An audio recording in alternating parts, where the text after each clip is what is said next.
इस चैप्टर की शुरुआत में हम लोग यूएन और आओयागी को साथ में इंटीमेट होते हुए देखते हैं और यूएन आओयागी से कहता है कि क्या वो उसका नाम पुकार सकता है।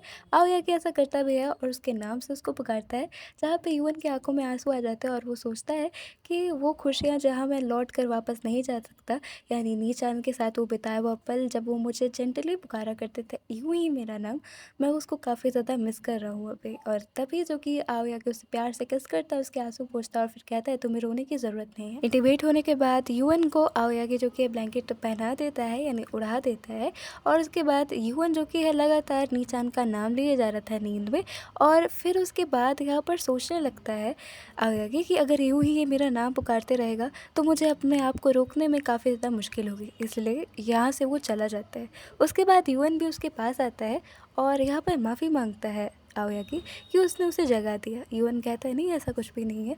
तभी वो उससे पूछता है कि क्या तुम जाने वाले हो। आओयागी जवाब देता है कि नहीं, मैं सुबह तक यहाँ पर रहने वाला हूँ। यूएन शर्माते हुए कहता है कि काफ़ी ठंड है तो हमें अब अंदर चलना चाहिए और प्यार से आओयागी उसे हक भी करता है। हमारा सीन ल्यूजिंग फैमिली की तरफ शिफ्ट होता है। ये वही ग्रुप होता है, ये वही फैमिली थी जहाँ पे अंडर काम करता था एज अ वागकशेरा आओयागी। वो लोग हाल ही में फैली हुई र्यूमर जो कि आओयागी के बारे में फैली थी उसी के बारे में बात कर रहे थे। पहला लीडर कहता है कि मैंने सुना है कि हमारा सबसे काबिल वागकशेरा एक मेल प्रोस्टिट्यूट के साथ जो कि है मतलब उससे मिल रहा है।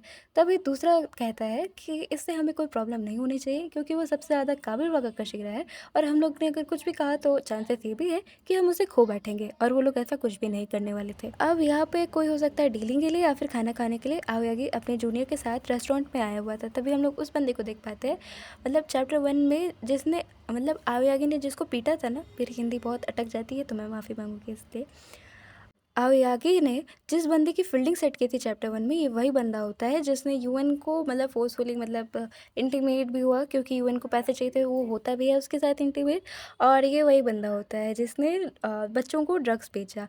तभी ये कहता है आओयागी से, मतलब इसने ये इतना पिटा तब भी इसकी फील्डिंग सेट नहीं हुई कि मैंने सुना है कि तुम यूएन के साथ जो कि है मतलब बहुत ही ख़राब भाषा में वो कहता है कि तुम इंटीमेट हो रहे हो, पर मुझे तुम्हें बताते हुए बहुत ही ज़्यादा खुशी होगी कि वो बिच मेरा है, मैंने उसे अच्छी तरीके से ट्रेन किया है और तुम उसे छोड़ दो क्योंकि मैं ही हूँ जो उसे अच्छी तरीके से सेटिस्फाई कर सकता है। बहुत ही अब्यूसिव लैंग्वेज में जो कि यूएन के बारे में उसने चीज़ की, मैं नहीं सह पा रही हूँ तो आखिरकार आया कि कैसे सहता।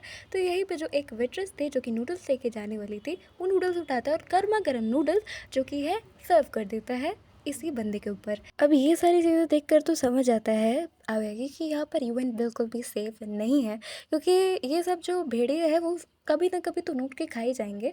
जब तक भी है यहाँ पर आवेगी, लेकिन हमेशा तो वो यूएन के पास नहीं रह सकता, इसलिए सेफ्टी काफ़ी ज़्यादा ज़रूरी थी यूएन की। इसलिए वो तुरंत जाता है यूएन के घर में, नॉक करता है। एक्चुअली घर तो नहीं है, ऑर्फनेज है। जाता है और फिर नॉक करता है, कहता है कि तुम्हें कितना देरी लगेगा अपनी चीज़ों को पैक करने में। और फिर वो बच्चे को भी हक कर कर कहता है तुम तो अपनी चीज़ें पैक कर सकते हो ना, तो जल्दी करो। और वो कहता है यूएन से कि हम लोग इसी वक्त आज के आज इस जगह से जा रहे हैं। यूएन मना नहीं कर पाता और साथ में चलता है। अब जो जूनियर था आओयागी का, वो बच्चों के साथ काफ़ी ज़्यादा अच्छी तरीके से उनको ट्रीट कर रहा था, लेकिन यहाँ पे बच्चे जो कि बैड ही होते इसलिए थोड़ा सा भाव खा रहे थे और नखरे दिखा रहे थे। तब यहाँ पे इस बच्चों का स्कूल में एडमिशन भी करा दिया जाता है और जो आओयागी का जूनियर था वही बच्चों को स्कूल दिखाने ले जाता है, स्कूल पे ड्रॉप करने जाता है। मैंने यहाँ पर फर्स्ट टाइम एक सिटी में आया था और वो सोच रहा होता है यहाँ पे कितने सारे लोग हैं, यहाँ पे कितनी सारी दुकानें, और वो ये सारी चीज़ें देख के काफ़ी सरप्राइज था क्योंकि कभी भी वो इतने बड़ी सिटी में नहीं गया था।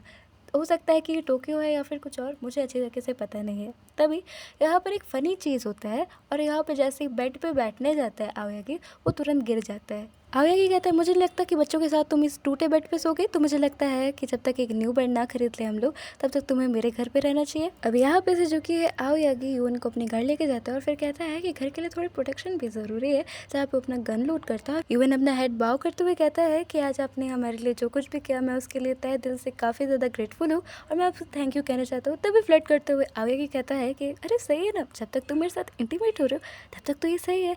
तभी यहाँ पे यून कहता है नहीं, हम लोग आज नहीं कर सकते क्योंकि बच्चे रहेंगे। तो यहाँ पर कहता है आओगे कि तुम मुझे इतना ज़्यादा सेल्फिश समझते हो कि मैं अपने लिए ऐसे करूँगा बच्चों के सामने, देखो ये सिर्फ जोक था, ठीक है, मैंने मजाक किया।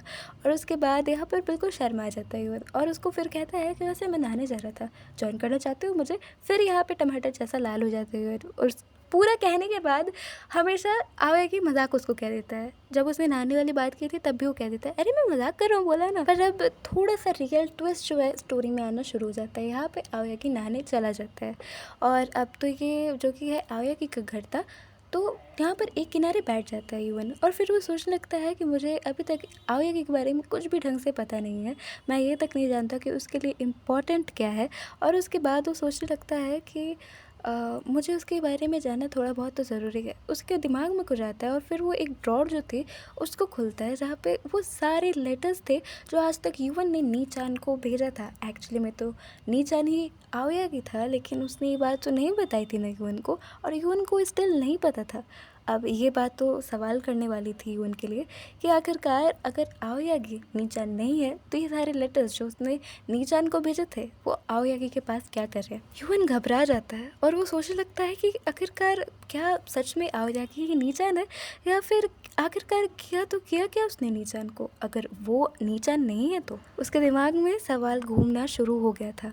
अब ये चीज़ काफ़ी ज़्यादा सेंसिटिव है, मतलब युवन को कैसा लग रहा होगा कि भाई मैंने ये सारे तो नीचान को भेजे थे, ये इसके पास क्या कर रहे हैं। सो क्या लगता है तुम्हें कि ये चैप्टर के बाद जो अगला चैप्टर आएगा उसमें क्या आवायागी एक्सेप्ट करेगा कि वही नीचान है, या फिर वो फिर से एक्सक्यूज़ देगा कि नहीं नहीं मैं नहीं हूँ या ब्ला ब्ला ब्ला।